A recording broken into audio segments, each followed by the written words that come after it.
Hello guys, तो कैसे हैं आप लोग।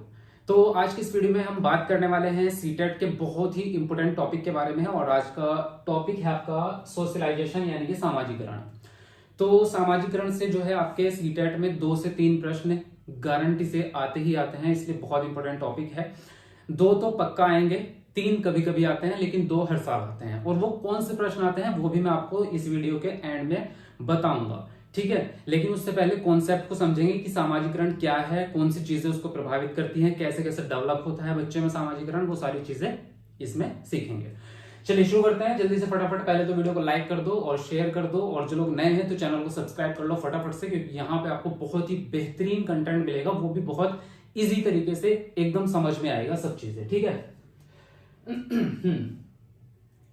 तो देखिए, अगर हम बात करें सबसे शुरू में, तो सोशलाइजेशन जो है, सामाजिकरण, उस वर्ड से आपको समझ में आ रहा होगा कि ये समाज से रिलेटेड है और ये इतना लंबा टॉपिक है, इतना बड़ा है कि इस पे एक पूरी किताब लिखी जा सकती है। लेकिन हम यहाँ पे सिर्फ उतना सीखेंगे जितना हमारे सीटेट एग्जाम के लिए जरूरी है, सिर्फ उतना सीखेंगे, ठीक है।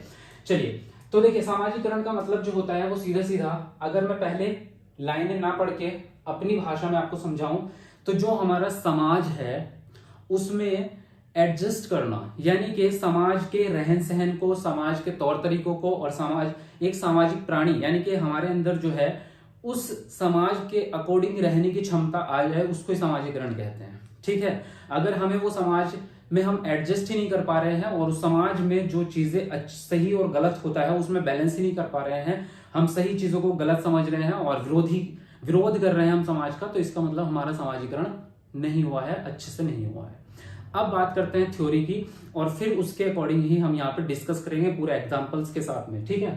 देखिए, पहली लाइन जो है वो ये है कि सामाजिकरण एक ऐसी प्रक्रिया है जो एक नवजात शिशु को सामाजिक प्राणी बनाती है।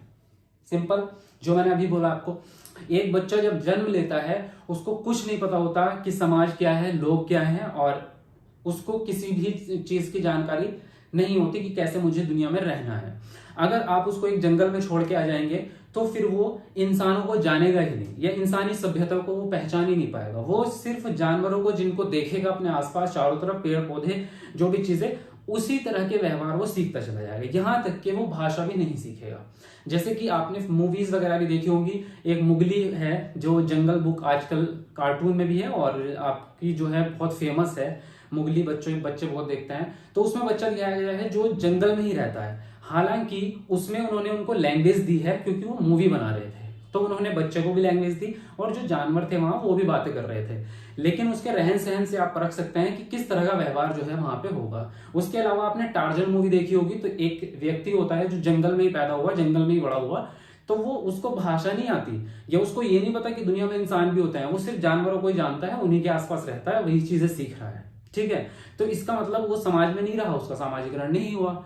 तो कहने का मतलब सीधा यही है कि जब एक नवजात शिशु पैदा होता है, उसको आप जिस सभ्यता में, जिस संस्कृति में, जिस माहौल में, जिस वातावरण में आप उसको रखेंगे, उसका सामाजिकरण उसी के हिसाब से होगा, ठीक है। तो सामाजिकरण जो है वो प्रक्रिया है जो एक बच्चे को, नवजात शिशु को एक सामाजिक प्राणी बना रही है। यानी कि जैसे कि हम अपने आप को अगर बात करें तो हम बड़े हो गए, हमें पता है समाज में जो है किस तरह से हमें रहना है, बड़ों के साथ में कैसे व्यवहार करना है, हम एक दुकान पे सामान खरीदने गए तो उसके साथ कैसे व्यवहार करना है, हम एक ऑफिस में जा रहे हैं तो उनके साथ किस तरह से बातचीत करनी है, हमें अगर खाना खाना है तो हमें बैठ के खाना है, एक सभ्य तरीके से खाना खाना है। हमें ऐसे नहीं कि कुछ भी, जैसे कि मान लीजिए जो दूसरे जीव हैं, जो कि जानवर हैं, पालतू पशु हैं, वो अलग तरीके से खाना खाते हैं, तो वो चीजें हम नहीं कर सकते ना, क्योंकि हमने समाज को सीखा है। तो इसका मतलब ये है कि नवजात शिशु जो है वो सामाजिक चीजों को सीख सीख के, अब वो सीखता कैसे है, वो सामाजिकता उसके अंदर आती कैसे है, उसके भी आगे पॉइंट मैंने लिखे हुए हैं, उस पर भी डिस्कस करेंगे, ठीक है। नेक्स्ट लाइन पे आते हैं फिलहाल। दूसरी लाइन है आपकी, सामाजिकरण से व्यक्ति सुसभ्य एवं सुसंस्कृत हो जाता है। कहने का मतलब ये है कि सभ्यता जो होती है, जो मैंने अभी आपको बात करी, और संस्कृति हमारी, ठीक है। सभ्यता का मतलब ये होता है कि आपकी जो एक मानवता है वो एक सभ्यता कहलाती है, जहां पे बहुत सारे लोग मिलके एक साथ में रहते हैं। तो जैसे कि हम बात करें तो हम मनुष्य जो हैं वो एक साथ रह रहे हैं, तो ये क्या है, हमारी एक सभ्यता हो गई। जैसे पुराने टाइम पे भी आपने देखा होगा कि सभ्यताओं के कुछ नाम थे, है ना। जैसे मोहनजोदड़ो की सभ्यता थी एक, तो इस तरह के बहुत सारे सभ्यताएं थी। तो अभी जो है मानवता की एक सभ्यता है हमारी, तो उसमें कैसे रहना है, मतलब एक अच्छे तरीके से, सभ्य व्यक्ति उसी को कहते हैं जो समाज में एक अच्छे तरीके से अपने काम करता है, रहन सहन करता है, सब चीजें। संस्कृति की बात करें तो अलग अलग रीति रिवाज होते हैं अलग अलग जो है जगहों पे। जैसे कि हम बात करें उत्तराखंड की अलग संस्कृति है, और हम बात करें तो वेस्ट बंगाल की अलग संस्कृति होगी, या चेन्नई में हम चले जाएंगे तमिलनाडु में, वहां पे अलग संस्कृति होगी। तो ये जो है संस्कृति हमारी जो है कुछ धर्म के हिसाब से भी होती है। मुस्लिम्स लोगों की संस्कृति अलग है, हिंदू लोगों की संस्कृति अलग है, पंजाबियों में जो है उनके अलग तरीके से मनाए जाते हैं त्योहार या संस्कृति। तो वो संस्कृति भी जो है वो सीखना एक सामाजिकरण का ही हिस्सा है। यानी कि जहां पे आप रह रहे हैं उस संस्कृतियों को अगर आप नहीं सीख पा रहे हैं, इसका मतलब आप समाज में है ही नहीं, समाज को सीख ही नहीं पा रहे हैं, सीधी बात तो यही है। तो जहां पे आप रह रहे हैं अपने माता पिता से, अपने आसपास के लोगों से चीजें सीख रहे हैं। ठीक है, आगे बढ़ते हैं। अगला पॉइंट है आपका कि संस्कृति का हस्तांतरण भी सामाजिकरण की प्रक्रिया के द्वारा ही होता है। यानी कि जो आपके जो संस्कृति है, अब हम बात करें तो हमारी संस्कृति जो है, या अगर हम भारत की, पूरे भारत के लिए, आउट बाहर दूसरे देश की हम बात ही नहीं करते, तो हमारी जो भारत की संस्कृति है वो हजारों साल पुरानी है, ऐसा हम कहते हैं, मानते भी हैं। तो अब जो व्यक्ति 500 साल पहले यहाँ था पृथ्वी पे, हमने तो उसको देखा भी नहीं है, हमें तो पता भी नहीं कौन था, या सिर्फ नाम ही सुना है कि वो भी उन लोगों का जो महान व्यक्तित्व थे उनका नाम सुना है, आम लोगों का तो हमें पता ही नहीं है। अगर हम बात करें 500 साल पहले हमारा पूर्वज कौन हुआ होगा, हमारे दादा परदादा के पहले कौन हुआ होगा, तो हमें नहीं पता, उनका नाम भी नहीं पता हमें। लेकिन जो संस्कृति वो फॉलो कर रहे थे वो पता है हमें, वो अभी भी पता है कि हमें बड़ों के साथ में कैसे रहना है, बड़ों की इज्जत कैसे करनी है, अपने छोटों के साथ में कैसे व्यवहार करना है। तो वो चीजें हमारे अंदर कहां से आई हैं, वो सामाजिकरण से ही आई हैं। यानी कि हमारे जो पूर्वज थे उन्होंने अपने बच्चों को बताया, फिर उन्होंने अपने बच्चों को बताया, फिर उन्होंने अपने बच्चों को बताया, या वो देख के सीखे। हम अब हमारे जो पिताजी हैं उन्होंने हमारे दादाजी से सीखा, हमने अपने पिताजी से सीखा, और आसपास के जितने लोग थे उनके साथ के हमारे चाचा या जो भी चीज मामा हुए, तो उन सब से सीखा हमने। तो ये जो है हस्तांतरण हो रहा है एक तरह से, जो हमारी संस्कृति है, जो हमारे रीति रिवाज हैं, वो हस्तांतरण हो रहे हैं, यानी कि एक पीढ़ी से दूसरी पीढ़ी में जा रहे हैं। हालांकि नई चीजें भी डेवलप होती हैं और वो सब इंक्लूड होती चली जाती हैं, जैसे कि आजकल इतनी बड़ी टेक्नोलॉजी है, थोड़े फैशंस भी हैं, थोड़े रहन सहन का तरीका या लैंग्वेज भी कह सकते हैं थोड़ी सी बदल गई है, तो वो नई चीजें डेवलप होती रहती हैं, वो उसी के अंदर इंक्लूड होती रहती हैं। ठीक है, लेकिन यह संस्कृति का जो हस्तांतरण हो रहा है वो किससे हो रहा है, सामाजिकरण से हो रहा है। सामाजिकरण कैसे, मतलब जो हमारे समाज में चीजें थी, जब एक बच्चा पैदा हुआ तो उसने उस समाज को देखा और सीखा और उसमें रहना सीख गया। ठीक है, बड़ा होते होते उसने उस समाज को समझ लिया, समाज को समझने के बाद अब उसके बच्चे हुए तो उसने अपनी जो समाज की चीजें थी वो अपने बच्चों को सिखाई, या उसके बच्चे ने उसको देख के सीखी। तो एक तरह से जो हमारी संस्कृति और जो हमारा रहन सहन है वो सब चीजें सामाजिकरण के द्वारा एक पीढ़ी से दूसरी पीढ़ी में जाती रहती है। ठीक है, अब आगे बढ़ते हैं। वैसे इसमें बहुत सारे पॉइंट्स हैं, लेकिन बहुत लंबी कहानी हमें करनी नहीं है। जैसे कि मैंने शुरू में ही कहा, जितनी जरूरत है सिर्फ उतना सीख लो, क्योंकि हमें तो एग्जाम की तैयारी करनी है फिलहाल के लिए। ठीक है, अब बात करें कि सामाजिकरण होता किन किन चीजों से है। तो पहली चीज का आता है पालन पोषण, यानी कि एक बच्चे का पालन पोषण कैसे हो रहा है ये डिपेंड करेगा कि उसका सामाजिकरण कैसा होगा या सामाजिक विकास कैसे होगा। अगर उसका पालन पोषण में जो है कुछ ऐसी चीजें हैं कि जो उसके माता पिता हैं वो उसको टाइम नहीं देते बच्चे को, या उसको जो है कुछ सिखाते नहीं है, या उससे प्यार से बात नहीं करते हैं, तो बच्चे का क्या है, जो सामाजिकरण हो रहा है वो निगेटिव चीजों की तरफ चला जाएगा, फिर वो समाज विरोधी चीजें करना स्टार्ट कर देगा। फिर बड़े हो जाएगा बच्चा तो उसको कहेंगे कि ये तो किसी की सुनता ही नहीं है, ये तो जो है समाज में मतलब किसी को गाली दे देता है, या किसी को मार देता है, किसी को भी पीट देता है, किसी से झगड़ा कर देता है, सामान छीन लेता है, चोरी कर लेता है। तो उसका मतलब ये है कि उसका सामाजिकरण अच्छे से हुआ नहीं है, उसका पालन पोषण अच्छे से हुआ नहीं है। तो ये एक माता पिता की भी जिम्मेदारी होती है कि बच्चे का सामाजिकरण कैसे होगा, ये डिपेंड करता है कि माता पिता उसका पालन पोषण कैसे कर रहे हैं। फिर जगह की भी बात होती है कि किस वातावरण में बच्चा है, उसी हिसाब से होगा। ठीक है, दूसरी चीज आती है सहानुभूति, बहुत इंपॉर्टेंट है सहानुभूति की। सहानुभूति का मतलब आपको पता ही है, सिंपैथी, यानी कि आप बच्चे के साथ में इमोशनली कितना अटैच्ड हैं। जो आप माता पिता हैं अगर आप एक, तो आप अपने बच्चों के साथ में कितना घुल मिल रहे हैं, या उनके साथ में कितने प्यार से बातें कर रहे हैं। तो ये डिपेंड करता है कि बच्चे का सामाजिकरण कैसे होगा। अगर आप जो है बच्चे से प्यार नहीं करेंगे, बच्चे को जो है आप उससे कनेक्टेड नहीं होंगे, उसकी चीजों को समझेंगे नहीं, उसके साथ खेलेंगे नहीं, तो फिर वो आपको अपना समझेगा ही नहीं। अपनापन जो होता है वो सिंपैथी से और सहानुभूति से, यानी कि आपका व्यवहार बच्चे के प्रति कितना इमोशनल है, तब जाके एक अटैचमेंट बनता है। ये होता है ना, अक्सर देखा होगा परिवार में बहुत सारे लोग होते हैं, लेकिन माँ से ही सबसे ज्यादा बॉन्ड क्यों होता है, माँ से ही सबसे ज्यादा कनेक्शन क्यों होता है? क्योंकि माँ बच्चे के साथ में सबसे ज्यादा टाइम स्पेंड करती है, और उसके साथ में वो कितनी भी गलतियां कर लेगा, लेकिन उसको फिर भी वो प्यार से ही बातें करेगी, प्यार से ही उसको रखेगी।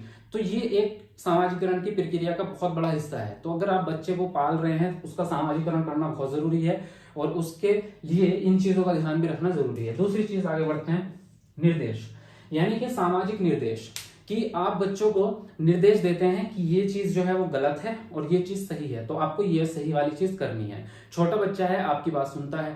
अब आपने अगर उसको छोटी एज में ये चीज नहीं सिखाई, आपने निर्देश नहीं दिए, तो बड़े होने के बाद आप कोई उम्मीद नहीं रख सकते कि वो आपके निर्देशों का पालन करेगा या वो सही अच्छा सामाजिक प्राणी बन पाएगा, क्योंकि ये चीजें आपको जो है उसको शुरू से सिखानी होंगी। फिलहाल कहने की बात यह है कि निर्देश जो है वो भी सामाजिकरण के एक हिस्सा है। अनुकरण, अनुकरण का मतलब इमिटेशन होता है, जो आप सब लोग जानते हैं, यानी कि कॉपी करना। जो बच्चे होते हैं वो माँ बाप की और अपने आसपास की, अपने बड़े भाई बहनों की, उनकी कॉपी करते हैं, उनको जो काम करते हुए देखते हैं वो उनको सीखते हैं। जैसे कि अगर मैं बात करूं, कोई बच्चा है छोटा, अगर मुस्लिम फैमिली में है, उसके माता पिता नमाज पढ़ रहे हैं, तो उनको देख के सीख जाएगा। कुरान शरीफ पढ़ रहे हैं तो उनको देख के सीख रहा है, तो उसके अंदर एक अच्छी सोशल चीजें आ रही हैं। अब दूसरे अगर बात करें, मान लीजिए आप पूजा कर रहे हैं, अगर आपके घर में डेली सुबह उठ के पूजा होती है, तो आपका बच्चा डेली देख रहा है, यार ये काम इसका मतलब अच्छा है, मेरे माँ बाप कर रहे हैं, ये काम बहुत अच्छा है, तो वो उस चीज को सीख जाएगा। फिर धीरे धीरे वो आपके साथ बैठना सीख जाएगा, फिर उसको चीजें समझ में आने लगेगी, तो वो एक अच्छा वो सीख जाएगा कि पूजा भी करनी चाहिए हमें सुबह उठ के। और अगर आपके घर में ही कोई नहीं करता, तो भाई बच्चा कहाँ से सीखेगा? बच्चा तो देख के सीख रहा है ना आपको। तो अगर आप खुद ही उन चीजों को नहीं कर रहे हैं, या आप खुद ही जो है उस चीज मतलब आपका समाज खुद का अच्छा नहीं है, तो बच्चे का क्या समाज अच्छा होगा? तो ये अनुकरण इफेक्ट करता है। फिर आता है सामाजिक शिक्षण, यानी कि समाज के बारे में आपको शिक्षा भी देनी पड़ेगी बच्चों को, तो उससे भी सामाजिकरण होता है। इसमें ज्यादा मुझे नहीं लगता, मतलब शिक्षण का मतलब यही है कि जो अच्छी चीजें हैं, जो बुरी चीजें हैं, जो हमारे समाज में होती हैं, वो आपको बच्चों को सिखानी भी पड़ती हैं। सारी चीजें ऑटोमेटिकली बच्चा नहीं सीखता, आपको बताते हैं, आप डेली बताते रहते हैं। कई बार हमें पता ही नहीं होता, लेकिन हम बच्चों को बता रहे हैं। बस कहीं घूमने चले गया, बच्चा सवाल कर रहा है, ये चीज क्या है, हमने बता दी, हाँ ये ऐसे होता है, इसका मतलब कुछ सीख गया। ठीक है। पुरस्कार एवं दंड भी इस पे डिपेंड करता है। अगर बच्चा जो है अच्छे काम कर रहा है, कोई भी उसने सही काम किया है, तो आप उसके लिए शाबाशी दें। पुरस्कार का मतलब यही नहीं होता कि आप उसको कोई चीज दे रहे हैं। अगर आप उसको ये बोल रहे हैं, बेटा आपने अच्छा काम किया है, शाबाश, तो ये भी एक तरह का पुरस्कार है उसके लिए। ठीक है। अगर वो गलत काम कर रहा है, तो आपने उसको सजा दे दी। हालांकि दंड देना बिल्कुल गलत बात होती है, लेकिन दंड के प्रकार होते हैं। इसका ये नहीं कि आप उसको पीट रहे हैं तो ही दंड होगा वो। ठीक है। उसके बहुत सारे अलग तरीके भी हो सकते हैं।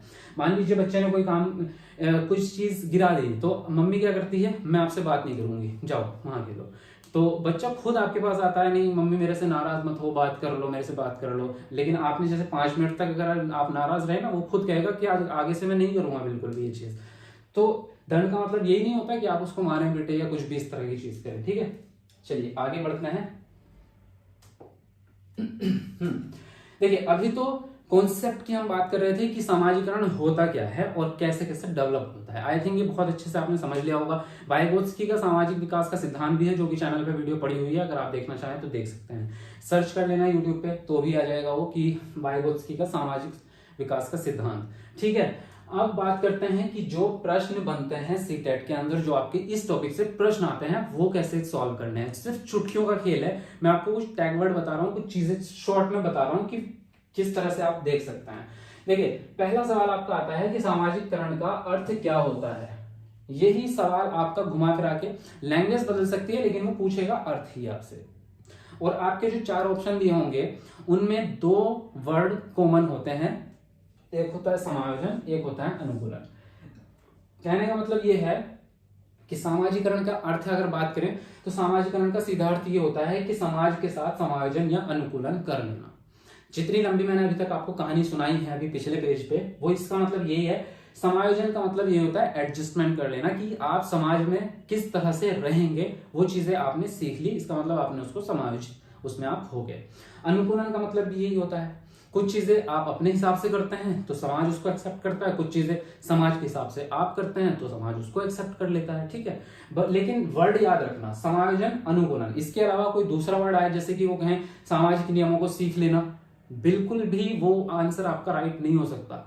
अगर वो इस तरह के ना समाज के पड़ावों को, समाज के मापदंडों को सीख लेना, बिल्कुल भी आपका वो ऑप्शन राइट नहीं हो सकता। अगर ये आए कि सामाजिक मापदंडों के साथ में समायोजन कर लेना, तो वो ऑप्शन आपका राइट होगा, आंख बंद करके लगा सकते हो आंसर। आगे बढ़ते हैं। नेक्स्ट क्वेश्चन आपको बनता है कि बच्चे के सामाजिकरण में भूमिका किसकी होती है। तो प्रश्न इस तरह से पूछता है वो कि बच्चे के सामाजिकरण में प्रथम भूमिका किसकी होती है, या फिर आपसे पूछेगा कि बच्चे के सामाजिकरण में द्वितीय भूमिका किसकी होती है।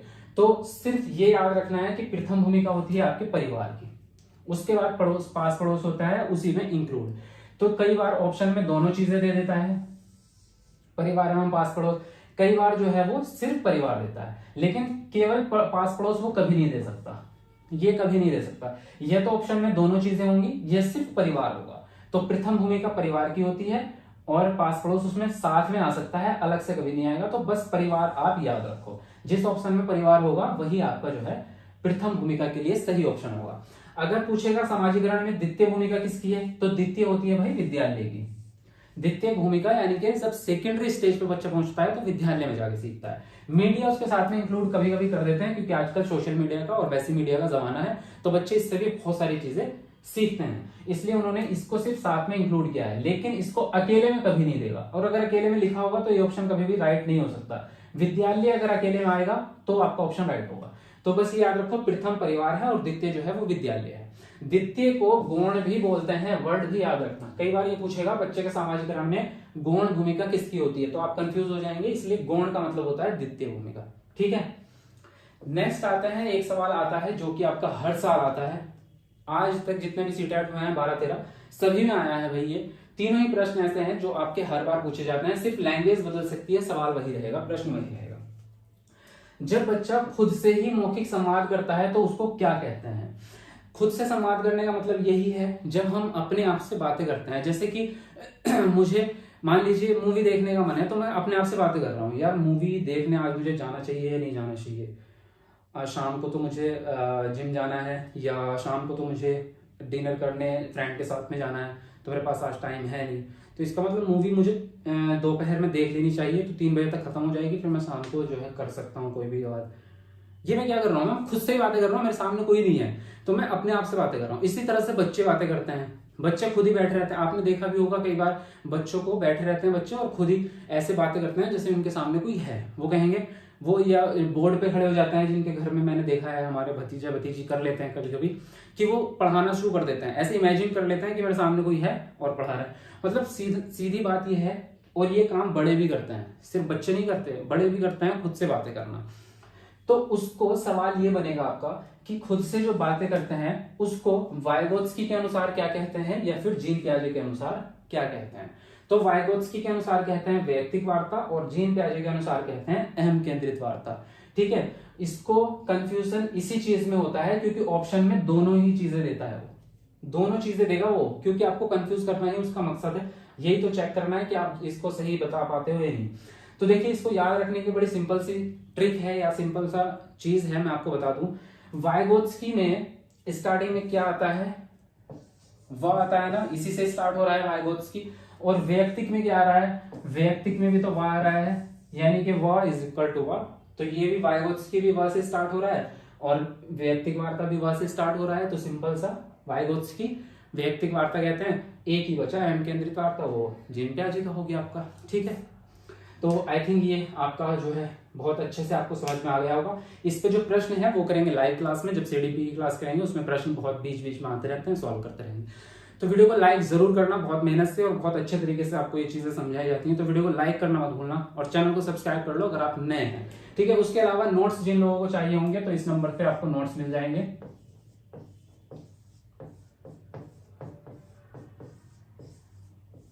नोट्स भी आपके लिए बहुत ज्यादा इंपॉर्टेंट है, क्योंकि कई बार आप जो है मैटर ढूंढते रह जाते हैं कि कौन सी किताब पढ़ें, कौन सी किताब पढ़ें। तो एक किताब में सीटेट की चीजें मिलती नहीं है, बहुत सारी किताबों में अलग अलग जगह से ढूंढनी पड़ेगी।